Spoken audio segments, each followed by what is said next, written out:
Une histoire inattendue de la part d'un acteur qui cultive toujours une image glamour. Tu connais George Clooney? Non? Eh bien, tu rates quelque chose. Et le célibataire le plus convoité de la planète a signé des autographes pendant plus d'un quart d'heure. Sacré George. George Clooney, vous êtes donc en direct de Venise. Bonsoir. La Mostra a été enthousiasmée par votre film, une plongée dans les années noires du macartisme. Qu'avez-vous envie que l'on retienne de cette croisade contre l'intolérance? Oh, bonsoir. Je pense c'est quelque chose que l'on fait tous les 30 ou 40 ans. Il faut réévaluer l'utilisation de l'angoisse, de la peur pour attaquer les libertés civiques. C'est bon de se rappeler ces choses-là périodiquement dans l'histoire. Alors on lit souvent à George Clooney que vous vouliez être journaliste. En tout cas, votre père a été lui-même présentateur d'émissions de radio pendant des années. C'est un univers qui vous tient particulièrement à cœur, qui vous a inspiré? Mon père présentait en fait les informations comme vous-même, il l'a fait pendant 30 ans et il continue à écrire des articles pour les journaux. Je ne souhaitais pas devenir journaliste moi-même, je n'étais pas aussi bon que lui, donc je ne voulais pas être en concurrence avec lui.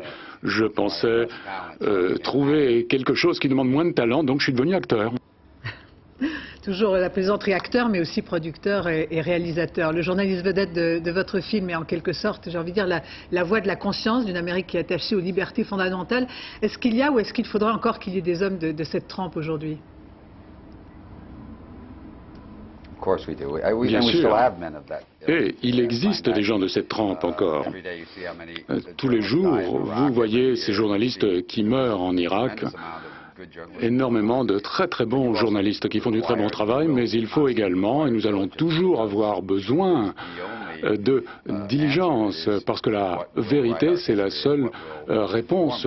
C'est cela qui nous informera, qui écrira notre histoire. Nous élisons nos présidents sur la base de bon journalisme. Donc c'est très important de faire preuve de diligence à l'égard de la vérité. C'est essentiellement un débat que ce film, ce n'est pas une attaque contre une administration présidentielle quelconque. Mes opinions politiques sont bien connues, mais ce n'est pas de cela qu'il s'agit. C'est un débat dans ce film sur le journalisme, mais également sur la perte de liberté civique. Alors George Clooney, c'est le deuxième film que vous réalisez. Est-ce que c'est un langage, un nouveau mode d'expression dont vous aviez besoin? Vous vous sentiez un peu étriqué dans votre rôle d'acteur irrésistible, séducteur?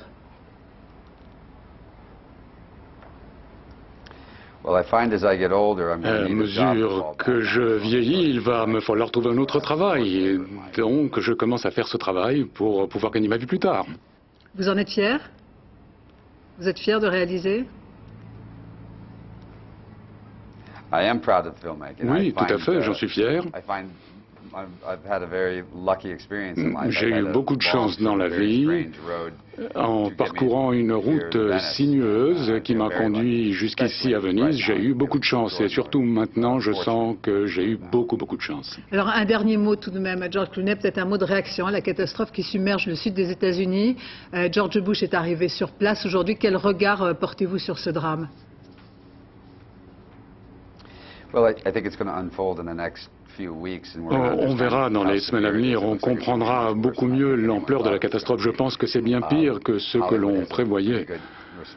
À Hollywood, on répond très bien à ce genre de choses. On a fait des télétons pour un certain nombre de catastrophes depuis quelques années. Nous avons travaillé en Afrique. Nous ne sommes pas les premiers qui réagissons. Nous essayons de voir d'abord comment nous pouvons aider, puis ensuite nous trouvons un bon moyen d'aider. Mais mon cœur est avec toutes ces personnes. Il va falloir une décennie avant qu'ils puissent récupérer, qu'envoyer tous les dégâts. Merci George Clooney d'avoir répondu en direct de Venise à nos questions. C'est la fin de ce journal.